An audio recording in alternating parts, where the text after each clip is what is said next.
We begin where the multiplayer trailer for Black Ops left off, with theater mode.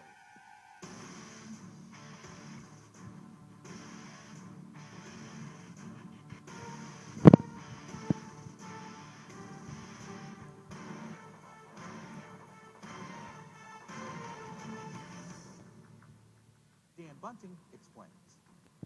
You can switch the camera from any player's perspective in both first person and third person.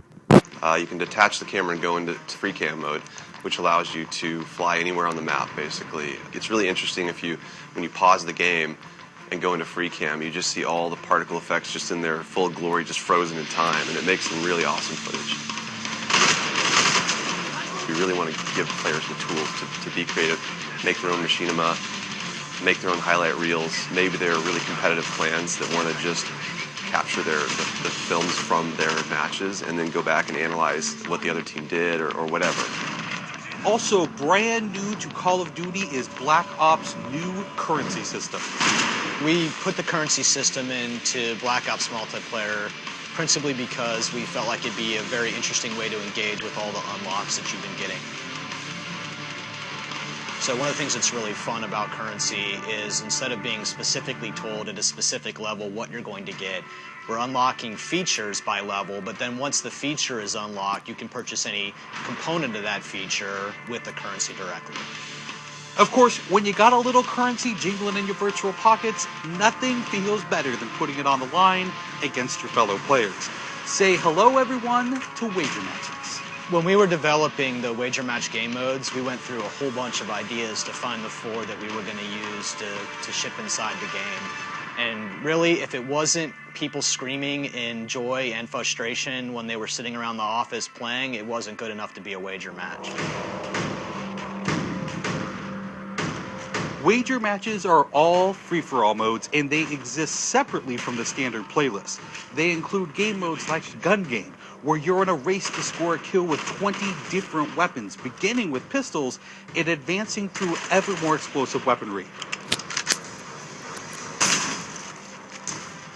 It's extremely rewarding for us as a design team to put something up there that people are reacting to really well and it's slightly different than what they get, and everyone loves the core game. And you have to be very careful when you're finessing the core mechanics of the game. But wager matches let us kind of get our creativity flowing and do some things that you're not normally used to, and then spin them up in unique ways and combine things in ways that you haven't seen before, that you never really thought of, and that wouldn't be appropriate for the core game, but are completely appropriate for wager matches. While the classic Call of Duty challenge system is still very much in place, Black Ops is also adding a new feature called contracts. Right, so if you're using the contract system, you actually have to put up a little of your own currency in order for a bigger payday. And depending on the contract, some contracts pay XP, some pay more currency, some pay both. But they're all time limited, and it's game time limited, so you have to go to work to accomplish that contract within the time period in order to get paid. It's different from the challenges, in so much that the challenges some players like to use very aggressively, and they map out their path through the challenge system in order to maximize their XP gains, in order to level faster. And then a whole nother set of players uses the challenges sort of passively. They're there, when you get them they feel good, but contracts gives you a way to directly engage with the content inside the game. It says, hey, I'm an SMG guy, I want SMG-based contracts, I'm going to chase my contracts, and I'm going to get paid. And that's fun. Another focus for Black Ops is player customization, including things like unlockable face paint, unique perk-specific character models, and a whole lot of weapon customization. We've been we stole the line from Full Metal Jacket. This is my weapon, this is my gun, and we're chanting that around the office as sort of our mantra for this feature. Originally, it started with one of our designers he just made kind of an offhand comment one day where he said, you know, I really have a certain attachment to the weapon that's my favorite. I want to make that weapon mine. And that was all it took. So from there it was just, what are the things that are cool? It's like, put your clan tag on your gun, of course. And we've got, the emblem editor by itself is an element of creativity for players. And then the reticles, of course, so why not give people the option to select what kind of red dot they have? Maybe they don't like a dot. Maybe they like a circle. Maybe they like a triangle. Maybe they like a standard crosshair. Maybe they just want a line. And then there is combat training, which allows you to get comfortable with the trappings of multiplayer by competing in matches against AI-controlled opponents.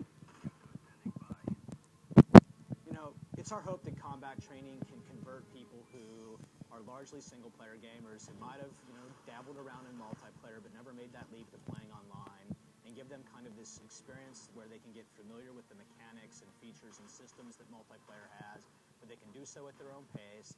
They can do so without someone screaming in their ear what a noob they are, and practice up and then join the competitive fold. Experienced players could use combat training to practice up on a particular weapon, a particular tactic, or a particular map. So we think it appeals to both audiences, but most directly it was designed to help new players get into the mix.